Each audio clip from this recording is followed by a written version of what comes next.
Hi, Alan Ehler back with you again. I want to talk to you today a little bit about academic writing. You've got two books that were assigned to you for this class, for my Shape of Practical Theology class. You probably looked at it and said, why in the world am I reading these? And I want to let you know one of them, you'll hear us talk about it, called Turabian, originally written by Kate Turabian, who's now passed away, but her team has continued to work together in updating this, is really the standard for upper level theological writing. And a big chunk of the book is how to write a paper, including exactly how to dot your I's and cross your T's, when to use a comma, when to use a semicolon, a period, how to format your citations. You're going to be using this book a lot. So that's why I wanted you to get it now so you'll have it. Now the front part of the book is really good about how to write an academic paper. And you notice the other book, The Craft of Research, is actually written by that same team of people who are still updating Kate Turabian's book. They're all part of the University of Chicago, and The Craft of Research, it goes a step further with how to write graduate level papers. And I want you to read through these to get an idea of what it means to write at a grad level.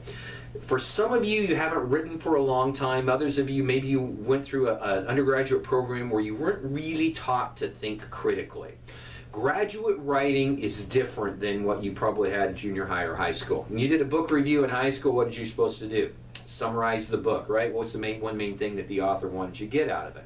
When you write a book critique in grad school, that's not exactly what we're looking for. Now, we want to know that you've actually read and understood the book. You need to communicate that you've done that. But we want you to engage the author. Now, don't just accept blindly, just because a guy's got a bunch of letters after his name, that he knows exactly what's there.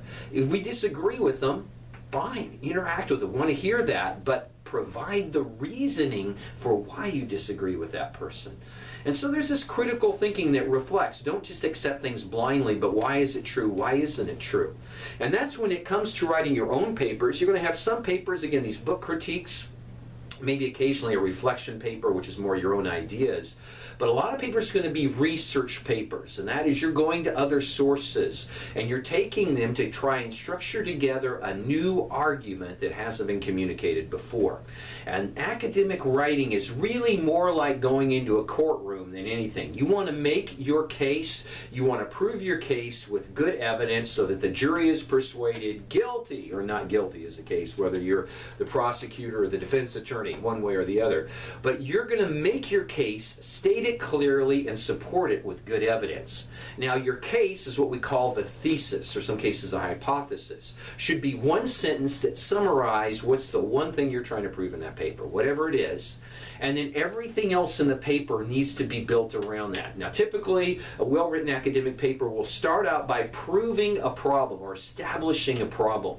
And you'll see the Craft of Research will explain what a research topic is. That's usually where we begin. You're interested in something. In some cases, your professor will give it to you. A lot of cases, what we're asking for in your mammal degree is something that you're dealing with in your own ministry situation. If we're asking to spend 15, 20 hours a week doing school, you got to take it from somewhere. Well, why not solve some problems you're actually dealing with in your ministry?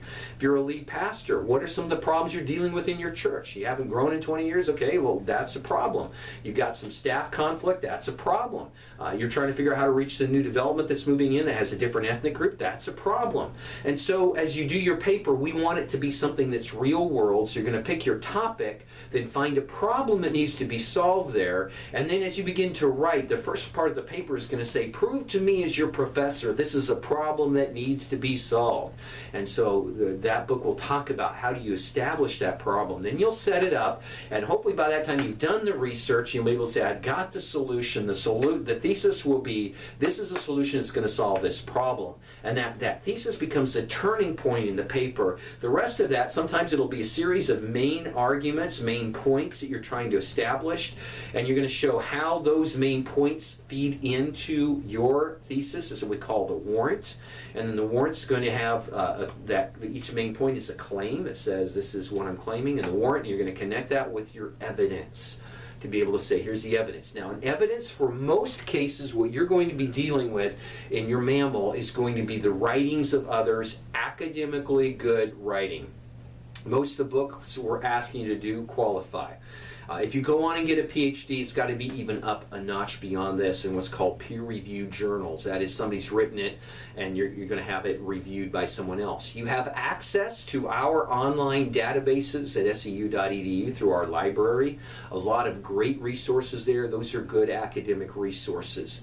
And the books that we're asking you to read, that kind of a caliber of thing. So in other words, don't just take the latest article from Outreach Magazine or somebody's blog as necessarily being academically good sources. You want to be digging into some of these different things. So we'll go over some more of this stuff when we get to Atlanta. We're going to take at least half a day to talk about writing, but I want you to begin reading because you're already going to have some assignments due before we get there, including the 2 papers for my class. So read through the books. Read through the Craft of Research and the Turabian book. You don't have to read word for word Turabian. You're going to blow your mind. Let me just say, just be familiar with it as a tool and notice what kind of things they're looking for in formatting. There's some distinctive ways to cite a source, whether it's a book or a website or a journal entry. Look at the examples there. Be familiar. We're doing not the in-text citation, the inline citation, but the footnote format, so that's important for you to remember as you take a look at that, get familiar with how those are there. I also want to mention some professors are going to grade meticulously on formatting. Are you following Turabian? Are you doing everything exactly right? Other of your professors may not even grade grammar at all. You're going to get some papers back with the red ink everywhere and you're like, oh, what just happened? A lot of us will be doing it using Microsoft's Word's editing feature, and maybe some will only focus on the content. I grade on both grammar and content as well, but again, just be ready and know that there is a range in terms of that. And also, don't tie your self-esteem too high to your grade. Remember, if everybody gets an A, what does an A mean? Absolutely nothing.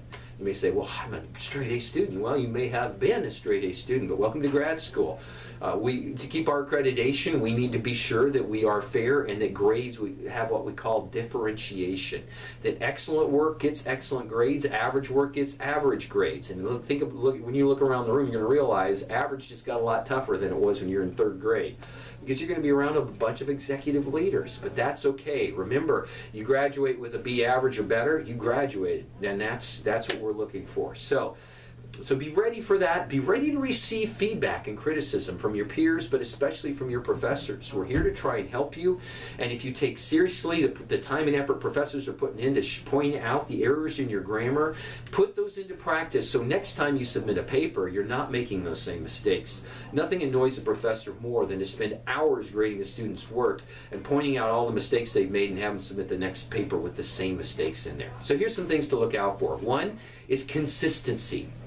Be consistent with your person, your voice, your tense. Some people start, well, you know, like this, you know this, but he did that, and he did that. And so you jumped from you to he. Don't do a lot of you anyway. You is not appropriate in academic work.